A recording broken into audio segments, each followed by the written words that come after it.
Welcome back, and thanks for joining us for another edition of TPI Talk. My name is Scott Hardy, and it has been an honor to be able to partner with the Outlook to be able to highlight and spotlight members of the community as we reflect back on the 150th anniversary of Alexander City. Today I'm joined by someone who I would say is a spokesperson and one of the biggest advocates for Alex City, and someone who has had a lot to do with the trajectory of our community, and that's Mr. Larkin Radney.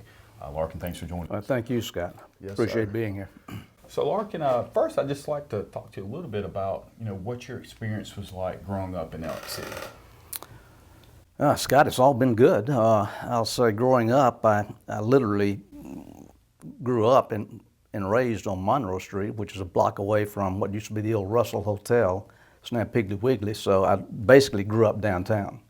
And for all of us kids in that area, we used downtown as a playground, so we were there a good bit. And of course, almost daily we went to Carlisle Drugstore. That was a must. Yes, sir. But growing up in Elk City at that time was very simple. We would leave at sun up and come back at sundown, and our parents didn't have to worry too much about us. It was a simple time in life at that time, but very positive. I have nothing but positive remembrances of growing up in Elk City. Yes, sir. And as we've been doing these interviews, that seems to be a common theme, is just how safe it was. And, people spend a lot of time going outside and walking downtown. And I know there's been a reemergence of the activity downtown, but I know during your time period, downtown really was the focal point of Alex City. Well, no, definitely. There was no 280 bypass, and so downtown was the place to be. And in my opinion, still is. So it's the heart of the city. I'm big in Main Street, the Main Street organization, and since 1996, we've been very active in trying to improve downtown in all different sort of ways. But yeah, downtown was the center of the universe as far as us kids were concerned, especially on Saturdays. And now that Saturdays are, the lake is here and very popular, so Saturdays are not as active as they used to be, but we're working on that. Yes, sir. Well, yeah. You spoke about Carlisle's, and for those who don't know, you're the current owner of Carlisle's now, but could you give us a little insight into the history of the business and maybe what it was before Carlisle's?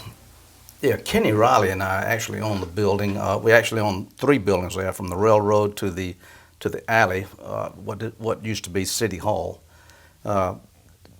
So we bought that in 2005, and we have leased those buildings out for the most part. But then in 2018, we actually took over the operation of the soda fountain there. So we've enjoyed that. COVID has been a challenge, but Carlisle's has done well and continues to do well.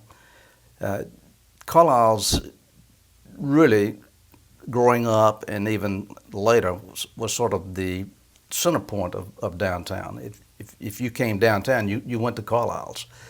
And it's always been that way. My mother made a diary when she was 13, which would have been 1931.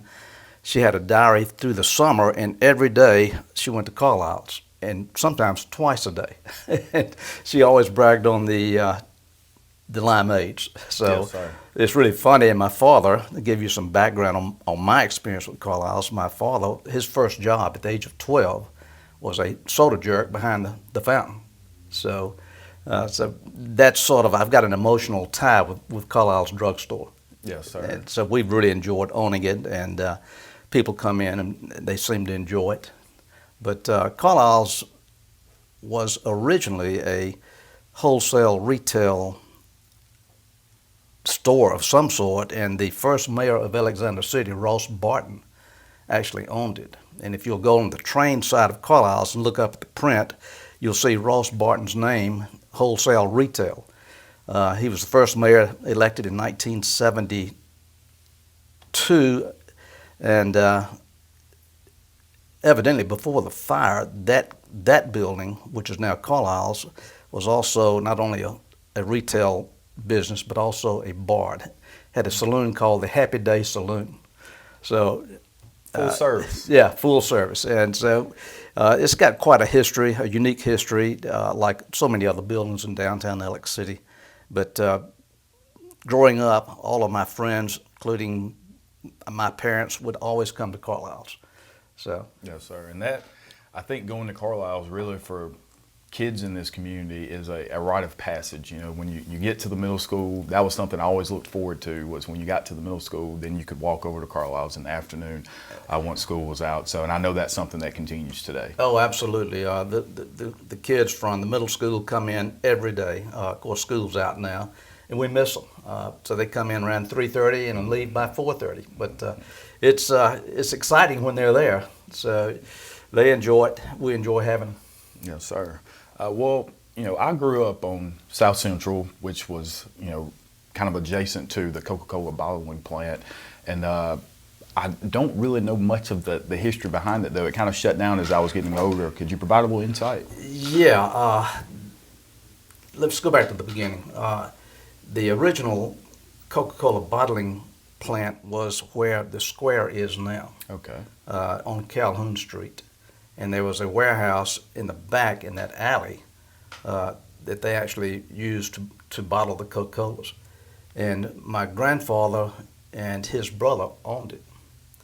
It was the Radneys Coca-Cola Bottling Company. And that was in 1903. And they owned it for about 20 years, I believe, and sold it to a veterinarian whose name was Dr. Miller. And Dr. Miller's the one that owned the Coca-Cola plant down off of South Central. A funny story about my grandfather. In 1903, when they opened the bottling company, he had an opportunity to buy Coca-Cola stock. And he said that was too much like gambling, and he just wasn't going to do it. So. Well, yeah, it is, but that could have been a good story to tell later. But that is funny now to reflect back on that. But yeah, I can remember being younger and being able to go in, and that's when, you know, carbonation, you get to see a lot of cool things during that time. Did you take tours down there from Yes, school? sir. So did I. So Yes, sir. yeah, it was pretty interesting to see how that works. Yes, sir. Yeah. Well, you were talking about, you know, a funny story, interesting story. Could you give us maybe one or two things that, you know, during your time in Elk City that you look back that you could say are pretty funny or interesting stories about you or your family? In connection to Elk City. We'll say in connection to Elk City. Scott, right now I can't think of anything that would be connected to Elk City itself. Of course, you know, my father was on the city council for 16 years, and he was mayor for 12 years. And a lot of funny things happened through that. One being when I got my driver's license in 1963, he said, "Son, drive me to the police station." I said, "Well, why are we going to the police station, Dad?" He said, "Well, you'll see." So he took me, I drove him to the police station, and he took me out and introduced me to Chief Patterson. He said, "Chief, my son got his driver's license today. I want you to follow him everywhere he goes." So, well, I'm expecting my first child, my son. Hear that. Congratulations. Yes, sir, in August. So I'm sure I may have to talk to Chief Turner about doing something very similar. But Larkin, we really do appreciate you joining us today. I know you are a wealth of knowledge as it relates to Elk City, and as somebody who's on the city council and involved with Main Street, I can see on a day-to-day basis how involved and your commitment level to continue to make Elk City a great place. So we do appreciate your efforts. You know, it's been my home all my life, and I love it, and it's a great place to live. And we just need to keep on working and making it better and better. And try to get the youth to come back. That's the plan. So, that's the plan. Well, we have thoroughly enjoyed it, as I said, Larkin. We look forward to speaking to you next time. Thank you very much. Yes, sir. Enjoyed it, Scott. This has been another edition of TPI Talk. My name is Scott Hardy. See you next time.